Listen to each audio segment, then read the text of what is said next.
시청자 여러분 안녕하십니까. 지금부터 정권의 안보정론을 시작하겠습니다. 이제 3월 2일 지금 이제 새벽 3시가 다 돼가는데요.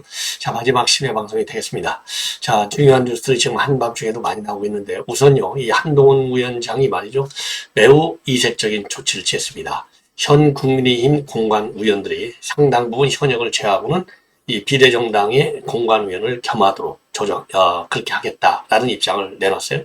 그래서 요 내용을 전해드리도록 하겠고, 그 다음에 자유일보에서요, 빅데이터 분석을 해봤더니 한동훈 위원장과 이재명, 어마어마한 차이가 납니다. 예. 그리고 개양을 여론이 완전히 뒤집히고 있어요. 자, 그래서 댓글 민심을 조사한 겁니다. 그래서 한동훈은 63, 이재명은 34. 그리고 개양을 민심도 확 바뀌어져서 이재명에 대해서 원희룡 지금의 후보가요, 골든 크로스로 완성할 가능성이 상당히 커져가고 있다. 이런 자유일보의 보도가 있습니다. 그리고요, 지금 심야 결정을 통해서 이재명은요, 동작 의뢰 류삼영 총경을 전략 공천하기로 결론을 내렸습니다. 자, 그리고요, 그리고 뭐 여러 가지 또 뉴스들이 많이 있는데, 지금 이제 홍익표 원내대표가 지금 이재명의 이런 공천 방식, 공관위 공천 방식에 대해서 근본적인 문제와 이의를 제기하고 있지 않습니까? 여기에 대해서 이재명이가 또 치고 나왔어요. 전혀 잘못된 것이 없다. 요 내용도 전해드리도록 하겠고요. 그 다음에 이제 마지막으로는요. 지금 동아일보의 이기홍 대기자가 지금 폭로한 내용인데요. 자, 문재인이가 과연 얼마만큼 청와대를 떠나면서 우리 국민 혈세로 산 비품과 그리고 이 옷가지를 가지고 나갔는지 그거를 적나라하게 폭로하고 있습니다. 자, 그래서요, 이재명하고 문재인 부부가 상징하는 좌파의 공인의식, 정말 거지근성이다. 이렇게 직격탄을 날리고 있어요. 자, 그래서 요 내용까지 제가 좀 빠른 속도로요, 한 20분간에 걸쳐서 여러분께 소개해 드리도록 하겠습니다. 자, 맨 먼저요, 지금 이제 조금 전에 막 뜬 뉴스인데요. 자, 지금 현재 국민의힘에서 말이죠, 한동훈 위원장이 최근에 어떤 지시를 했느냐. 지금 현재 국민의힘 공관위원은요, 공관위원장에는 고려대학교 교수인 정영환 위원장, 그리고 여기에 10명 정도의 공관위원으로 되어 있어요. 그래서 현역 위원으로서는 장동혁 사무총장하고 이철규 인재영입위원장, 그리고 이종성 의원, 이 3명이 있고요.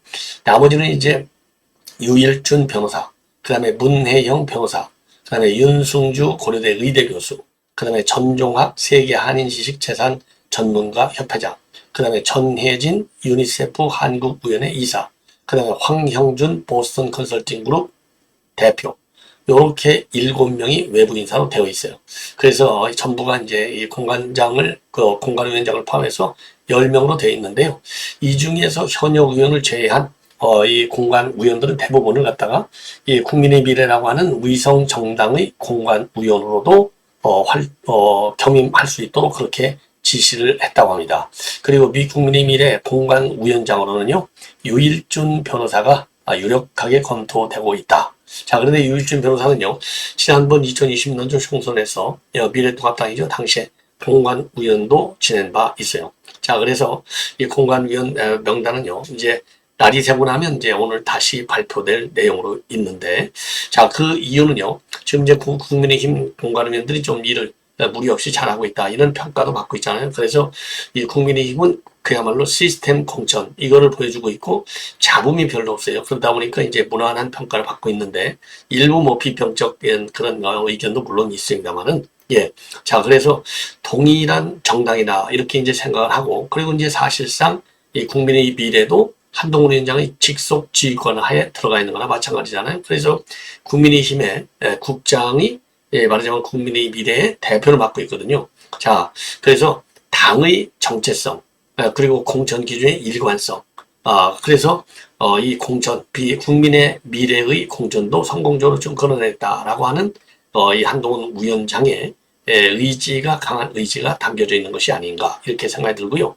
그리고 공관의 관계자도 언론에 밝히는 내용을 보면은요, 국민의 미래가 새로운 새로운 당은 아니다. 따라서 같은 기준으로 가야 되지 않겠느냐. 그리고 또 무엇보다도 지금 현 공관위원들은요, 국민의힘 공천을 하면서 이런저런 장단점을 많이 잘 알 것 아니냐. 그래서 이번에 갖고 느끼게 된 또 이 경험하게 된 그런 이 공천 경험을 통해서 좀 더 보완적으로 잘할 수 있다. 이러한 측면에서 이 겸임을 하도록 그렇게 이제 밝힌 것으로 되어 있고요. 그리고 이제 당헌 당규상의 문제점도 없다고 합니다. 왜냐하면요, 작년 11월 20일 날 최고위에서요, 당헌 76조 2항 최고위원 그리고 지역구 공천관리의원은 비례대표 공천위원을 겸직할 수 없다. 이런 규정이 있었는데 이 규정을 삭제해버렸어요. 그렇기 때문에 당헌 당규상의 문제점도 전혀 없어서 이대로 시행이 된다. 이렇게 보시면 될 것 같아요. 자, 그래서 이제 한동훈 위원장이 당 대표자뿐만 아니라 그 다음에 이제 공천 과정에서도 강력한 리더십을 확보하겠다. 그래서 두 정당이 사실상 위성 정당이니까 말이죠. 나중에 결국 다 합쳐지잖아요. 예. 그래서 일관된 이 공천 룰을 차질 없이 적용하겠다라고 하는 한동훈 위원장의 강한 생각이 반영되어 있다라고 판단이 됩니다. 자, 그러면은요, 이 자유일보가 지금 단독으로 보도하고 있는 내용이 되겠습니다. 댓글 민심을 가지고 지지율을 조사했어요. 그냥 댓글 민심. 댓글을 보고, 댓글은 이제 거기에 보면 이제 공감과 비공감이 있지 않습니까? 그래서 공감과 비공감을 데이터로 이제 활용해서 이 분석을 한 거예요. 그랬더니 한동훈 위원장의 지지율은 63%, 이재명의 지지율은 34%, 절반에 불과하다. 그래서 지금 자유일보가 빅데이터 팀에서요, 13,351개의 기사 댓글을 심층 분석한 결과입니다. 그래서 한동훈 지지 댓글에는요, 공감이 23,707개, 비공감이 5,925개로 되어 있고요. 이재명 지지 댓글에는요, 공감이 4,978개, 그리고 비공감이 1,905개로 되어 있다고 합니다. 그리고 아직까지는요, 지금 이제 문재인 때 있었던 드루킹식 댓글 조작은 상황은 없다. 지금 이렇게 판단을 하고 있어요. 그래서 이 기간은 언제냐? 빅데이터 분석팀이 분석한 기간은요, 1월 26일부터 2월 26일까지 딱 한 달인데, 이재명과 한동훈 위원장 총 13,351개 기사에 붙은 댓글을 전수조사한 결과가 되겠습니다. 그래서 2배 이상의 차이가 나오는 거예요. 예. 그래서 이게 아주 특이한 이 분석인데요. 자, 그래서 이 분석을 보면은요, 그러니까 이제 상위, 공감수가 많은 상위 100개의 댓글만 따로 모아서 지지율을 조사한 거예요.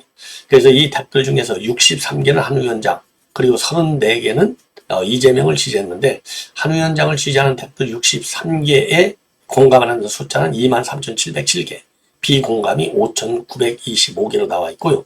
이재명을 지지하는 댓글 34개 중에서 공감한다는 숫자는 4,978개고 비공감은 1,905개로 되어 있습니다. 그만큼 이재명에 대해서는 관심도가 떨어졌다. 이렇게 이제 볼 수 있는 대목이다. 자, 이렇게 보여져요. 그래서요, 지금 이 자유일보 빅데이터 분석을 통하면은 여론조사 분석보다도 훨씬 더 민심 반영이 높다. 이렇게 보고 있어요. 자, 그 이유로는 지금 여론조사의 경우를 보면은요, 전반적으로 보면 국내 기준은 응답률이 3% 미만, 그리고 국제 기준을 보면 응답률이 1% 미만에 불과하다는 것이죠. 자, 그래서, 그리고 지금 여론조사의 경우는 전화번호가 15만 개인데 그 중에 한 1,000개 정도의 샘플만 응용이 되고 있다는 것이죠. 자, 그래서, 이 최종 응답자의 정치적 평안성이 있기 때문에 정확성이 좀 떨어진다. 이런 문제가 있는데, 이 댓글 분석을 해보면요, 이 댓글은 자기 아이디가 이제 사실상 그대로 드러나는 것은 아니기 때문에 여론조사의 민심 흐름보다도 더 자세하게 분석할 수 있다는 그런 장점을 가지고 있는 그런 상황입니다. 자, 그래서 지금 댓글 민심은 훨씬 더 크게 나타나고 있고요. 그 다음에 원희룡 지금 후보하고 이재명하고 빅데이터를 분석해 봤어요. 여기도 똑같은 기간에 13,351개 전수조사를 했더니요, 이재명의 지지율은 지금 그러니까 개양을입니다. 급격하게 추락하고 있고, 그래서 이제 한동훈 위원장에 비해서 큰 차로 뒤지고 있다고 합니다. 특히 유동규 본부장이 명륜대전에 참전하면서 이재명 리스크는 앞으로도 더 가속화할 것이다. 그래서 지금 이 원희룡 지금 후보의 골든 크로스, 그래서 이재명은 완패할 가능성이 커지고 있다. 이렇게 보고 있어요. 자, 그래서 지금 이거를 이제 쭉 보니까 상위 15개가량 이재명을 지지하고 있는데, 공감, 비공감 차이를 기준으로 보면은요, 1위는 어디냐? 중앙일보의 차기 대선 적합도 한동훈 34%대 이재명 37%, 양강구도 이 기사에 달린 이재명 대통령이라는 댓글이 1위를 달리고 있어요. 공감수하고 비공감수 차이가. 예. 그래서 이 공감수 대비 비공감이 27개나 많이 나오고 있다고 합니다. 그리고 2위는요, 딜타타임스의 긍정평가율 36%, 한동훈 47%, 이재명 41%, 통합개혁신당 지지는 5%, 요 제하의 기사인데요. 여기에서 이재명 신뢰도는 40%, 한동훈은 28%, 정치인 신뢰도 1위 이재명이라는 댓글인데, 공감수보다는 비공감수가 25개나 더 많아요. 그리고 그 다음으로는 이재명 의원님 조둥둥이 똥줄 타는구나. 이재명 화이팅. 그 다음에 동훈아, 이재명이 너보다 일을 잘한다. 또 이 한가발이 뭘 잘했다고 저런 지지율이 나오나. 이러한 댓글들이 모두 10위권 이상에 올라갔고요. 공감수보다도 15개 이상 많은 비공감수를 보였다고 합니다. 자, 그래서 요거를 요거를 보니까, 이런 거를 이제 쭉 분석을 해보니까요. 이거는 뭘 의미하느냐? 이재명 개인에 대한 국민 여론이 돌아서고 있는 것을 넘어서 민주당 전체의 지지율 추락 가능성을 또 시사한다. 특히 이달에 반복된 여론조사에서 국민의힘은 민주당 지지율을 역전하는 골든크로스를 넘어서 격차를 크게 벌리는 양상을 보여주고 있지 않습니까? 자, 그리고요, 국민의힘이요, 민주당의 이재명 리스크를 반사 이익으로 누르고 있다는 관측도 제기되고 있습니다. 따라서 이러한 민주당 지지율 추락은 극사당화, 밀실공천, 개딸 전체주의 이런 공천 과정과 관련된 이 잡음 때문에 이런 현상이 나타나고 있다. 이렇게 분석을 하고 있어요. 예. 자, 그래서 지금 이제 이 개양을에서마저도 앞으로 말이죠. 이대로 가면은 원장관의 지지율이 훨씬 더 크고, 그래서 이재명이의 데드 크로스가 나타날 수 있다. 그래서 지금 원희룡 후보의 승리도 예견이 된다. 이런 지금 보도가 나오고 있습니다. 자, 이번에는요, 지금 이제 심야, 조금 전에, 지금 시간이 이제 3시가 다 됐는데요. 지금 1시간 전에 지금 심야 최고위 결과가 나왔습니다. 왜냐면은요, 공관위에서 넘어오면 최고위에서 결정을 하잖아요. 그래서 심야 최고위 결과가 지금 나왔는데요. 심야 최고위에서 최종적으로 이제 확정된 이 공천 내용을 보면은요, 동작을에는 유삼년 전 총경, 유삼년 알죠? 이 총경 회의를 소집해가지고 행안부에다가 이 경찰국 신설하는 이 문제에 반발을 한 사람이죠. 그래서 이제 민당에서 인재 영입한 케이스가 되는데, 이 동작을에 추미애를 넣으려다가 여론이 안 나오니까 결국은 못 넣었어요. 그래서 결국 류삼영 전 총경을 집어넣습니다. 그리고 부산 북을에는 정명희 전 부산구청장, 인천 서갑에는 김교훈 의원, 그리고 인천 서을에는 이용우 직장갑질 119 법률 스태프 변호사를 전략 공천하기로 결정을 했어요. 자, 그래서 이 권칠승 대변인이 이런 전략 후보자를 발표를 했습니다. 자, 그리고요, 인천 서백에는 모경종, 신동근, 허숙정 3인이 경선, 경기 안산을에는 김철민, 고영인, 김현 3인이 결선하는데 국민 참여 경선을 합니다. 그리고 오늘요, 심야최고위에서 결정된 중요한 것 중에 하나는, 지금 이제 이것 때문에 홍익표하고 이재명이가 충돌을 하게 됐는데요. 결국 최종적으로 공관위에서 전략공관에서 내려온 대로 홍영표는 컷오프가 의결이 됐고요. 임종석 컷오프에 대해서는 의견이 나오지 않았다고 합니다. 그러니까 심의를 안 했다는 얘기죠. 자, 이 얘기는요, 지금 이제 임종석이가 계속해서 재심을 또 요청하고 그랬는데, 요거는 받아들이지 않은 그런 상황이 아닌가. 예, 그리고 이계호 의원이요, 전남 당향인데 단수공천을 하다가 이제 복수공천으로 경선이 결정이 됐는데, 요거 재심 요청 받아들이지 않았다고 합니다. 자, 그래서요, 이 홍영표 내부적으로 토론이 있었지만은 결론은 전략공관이 원하는 대로 됐고요. 그리고 이제 홍익표 원내대표가 이 문제에 관해서 강력하게 이의를 제기했지 않습니까? 이 도대체 홍영표 하위 10% 된 이유가 뭐냐? 이해할 수 없다. 무슨 정무적 판단을 했느냐? 공관위에서. 예, 그러면서 이 경선만이라도 붙여달라고 했으면은 이 홍영표는 탈당을 안 하는데 경선마저도 못 붙인 이유를 알 수 없다. 이렇게 봐도 받아쳤어요. 자, 그런데 오늘 또 이 홍영표가 그런 우려의 얘기가 있었고요. 그리고 그 이재명이는요, 이제 심야 회의에서 내가 충분히 들었다라고 얘기를 했다는 거예요. 근데 요 부분에 관해서요, 이재명이가 오늘 별도로요, 또 입장을 내는 거예요. 말하자면 반박을 한 것이죠. 그래서 오늘 이재명이가요, 이 홍익표 원내대표의 이의 제기에 관해서 뭐라고 얘기했냐면요. 한마디로 해서 시스템 공천으로 잘 돼 있는 것이다. 아무 문제가 없다. 공관위가 일을 잘하고 있다. 이렇게 주장을 한 겁니다. 그래서 저로서는 지도부에서 다시 한번 최종적으로 거르게 되겠지만, 그러게 조금 전에 걸은 거죠.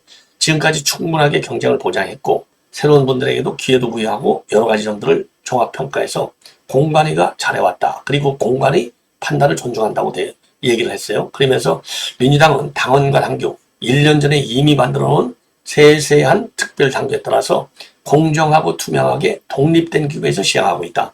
이거요, 당원 당규 객관적으로 공정하다. 이런 공천이 이루어지고 있다의 아주 금과 옥조의 근거로요. 1년 전에 만들어졌던 특별당규를 강조하고 있어요. 야, 이거는 약방의 감추로 가고 있는 내용이 되겠습니다. 자, 그러면서 언제나 똑같은 상황이 되어서도 내 판단과 다른 사람의 판단이 다를 수 있고 민당의 현재 있는 국회의원님들 또 도전하시는 후보들도 모두 훌륭하다. 경쟁을 피할 수 없는 일이고 많은 새로운 인물들에게 공정한 기회가 줘야 되고 판단은 다를 수 있다는 점을 다시 한번 말씀드린다. 이렇게 해서요. 지금 공천 잡음에 대해서는 한마디로 싹 부인하고 있는 상황. 그러니까 이게 이 공천 이의를 제기하는 사람이 잘못됐다는 거 아니에요. 시스템 공천이 다 이루어지고 있는데 시스템 공천이 잘 이루어진다고 보는 가장 중요한 이유로 뭐냐?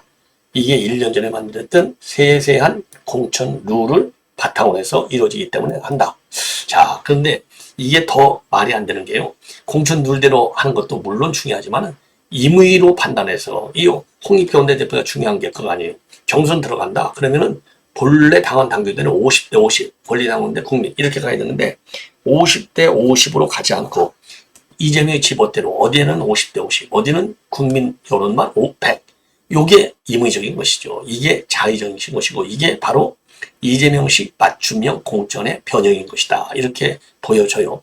그래서 이제 비명들이 반란을 하니까 지금 여기에 대해서 이제 이재명이가 뭐라고 딱 치고 들어왔느냐? 바로 김지호를 사례로 해서 치고 들어왔어요. 김지호는요, 돼 있거든요. 오랜 나의 동지 김지호. 동지라고 돼 있잖아요. 미안하고. 그리고 공합서. 동지의 희생과 헌신을 기억할 거예요. 자, 공천 승복, 총선 승리. 이렇게 김지호가 이렇게 딱 이제 일하고 있거든요. 자기가 이제, 처리한다. 왜냐면 여기에 이광재가 갔잖아요.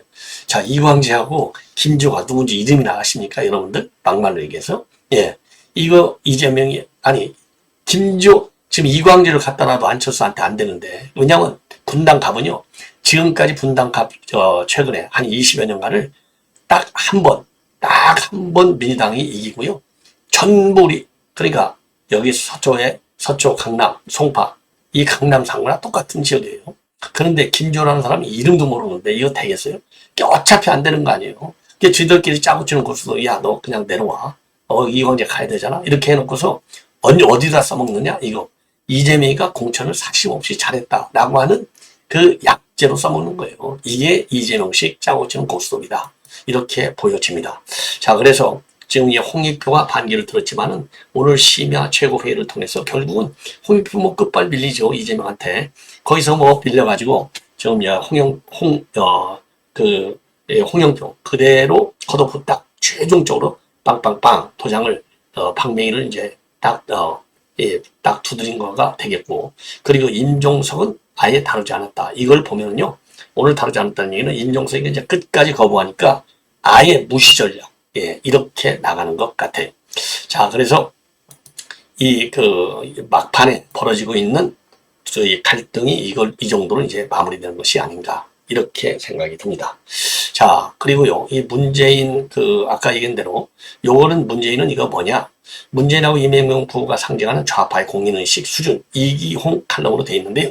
이거 보면은요, 지금 이제 민주당, 이거 큰일 났다 이겁니다. 지금 공천 과정에서 뭐냐? 종북 세력들을 갖다가 비례대표 상위 순번에 줘서, 통진당 후신들이 여의도에 진출할 수 있게 길을 준 것이 굉장히 큰 문제라는 겁니다. 그리고 또 하나 문제, 지금 이제 문제는 또 뭐냐? 이게 금고에 미칠 이 문제. 그래서 이런 것들이 말이죠. 지금 이제 굉장히 큰 문제다. 그러면서 금고에 미칠 피해가 뭐냐? 폐해가 바로 이재명이는 이제 법화가 되겠죠. 그리고 문제는 뭐냐? 이재명이 법화. 그 다음에 조국. 여러분들 잘 아시다시피 조국이가 2019년도 10월 달에 경질되니까 사직서 결제 22분 만에 서울대 복지 신청을 냈어요. 복지 신청 기한이 한 달이나 되는데도 챙길 수 있는 것은 그냥 먼저 봉급 좀 탐하겠다는 뇌 구조라는 겁니다. 그리고 이재명의 법과 이거 더 이상 설명 안 드려도 알잖아요. 초밥 사먹고 샴푸 사오게 하고. 예. 그래서 이거는 좀스러운 거지근성이다 이거예요. 이게 좀스러운 거지근성은 좌파에 굉장히 심하다. 예. 그래서 이제 화염 정정의 얘기를 최근에 들었다고 하면서 이 칼럼에서 폭로를 하고 있는 게 뭐냐. 화염 정정을 찍은 게 뭐냐면요. 문재인이가 2022년도 5월에 청와대를 나갈 때 가지고 갔던 이 행태들, 거지근성 정도가 아니라 이거 도둑근성 플러스 거지근성이라고 저는 판단이 됩니다. 자, 뭐냐면요. 문재인이 부부가요. 청와대를 떠날 때 관저에 있는 집기 가전대품은 물론이고 접시, 수저와 같은 식기까지 다 가져갔다는 것을 최근에 들었다는 겁니다. 자, 그래서 작년 봄만 하더라도 이런 전원식으로만 돌았는데 설마 그랬을 리가 있을까 하고 반신반의했는데 최근에 들어보니까 이게 사실로 확인이 됐다는 겁니다. 자, 이게 참 기가 막힌 것이죠. 그래서, 이걸 이제 미국 같은 데 비교해보면요. 미국에서 2009년도에요. 이 백악관을 근무할 때, 백악관을 방문했을 때 이명박 대통령이요. 그때 오바마 대통령하고 정상회담을 갖고 오찬했는데, 그 당시 국무장관이 누구였느냐? 힐러리 클린턴이었다는 겁니다. 근데 힐러리 클린턴이 말이죠. 식사를 하는데 접시 밑바닥을 들어보더라는 거예요. 그러더니 고개를 끄덕끄덕. 뭐냐? 8년 전에 백악관 안주인이었던 자리를 떠나면서 인계해주고 간 이 접시들인데 이 접시들이 그대로 서빙 할 때 쓰이더라는 거예요. 이게 안 갖고 나갔다 이거죠. 예, 이 안 갖고 나가가지고 그 이후에 백악관 주인들이 안 갖고 나간 거예요. 그러니까 그대로 남아 있어. 그런데 문재인 부부는 떠나면서 집기 식기까지 싹 다 갖고 나간 거예요. 이거는 아프리카 독재 국가에서도 상상할 수 없는 일이다. 설령 100%다 사비로 산 것이라 하더라도 입주할 때 있었던 기존 비품을 다 인계해주고 가야 하는데 사용연한이 지나서 폐기했다면 폐기 처분 기록도 있어야 된다는 거죠. 그리고 또 하나 더 가관스러운 것은 김종 여사의 옷 최소 178벌, 장신구들도 전부 특수활비로 구입한 게 있다면 이건 국가 재산으로 반납돼 있어야 하는데 이거 전부 다 가지고 났죠. 자, 이런 행태에 관해서요. 심리학자에게 물었더니 심리학자가 뭐라고 하느냐. 아웃사이더 심리에서 비롯된 주인의식의 결핍 탓이다. 즉 공짜를 좋아하고 조금이라도 손해보는 걸 견디지 못하는 성격에 공동체에 대한 불신이 가미됐기 때문에 나타나는 현상이라는 겁니다. 예. 자, 이게 문재인과 김정숙의 나라 돈 공공재원을 훔쳐가는 스타일이에요. 도둑질해가는. 이게 거지근성이 아니고 뭐겠습니까? 자, 참 기가 막히죠. 예. 자, 그래서 평생을 제도권 밖에서 활동한 골수 좌파 인사들이 권력에 접근할 경우 이런 행태는 앞으로도 더 많이 일어날 것이라는 거죠. 자, 그래서 유일한 방법, 이건 법적 통제와 진실 공개에 있다. 이러한 대안을 내세우고 있습니다. 자, 그래서 근데 법원에서 공개라 해도 지금 공개하지 않고 있지 않습니까? 그래서 뭐냐? 지금 좀도둑 오해를 받지 않은 문재인은 소상히 내역을 설명하라. 그리고 감사원은 청와대 재산관리실태를 조사해서 문제가 있으면 책임을 물어라. 명명백백히 드러나는 것은 좀스러운 일도 정치 보복도 아니다. 예, 이렇게 지금 결론을 내리고 있습니다. 와, 참 심각하네요. 예, 자, 이 정도로 해서 오늘 심야 방송을 모두 마치도록 하겠습니다. 편안히 주무시기 바랍니다. 대단히 고맙습니다.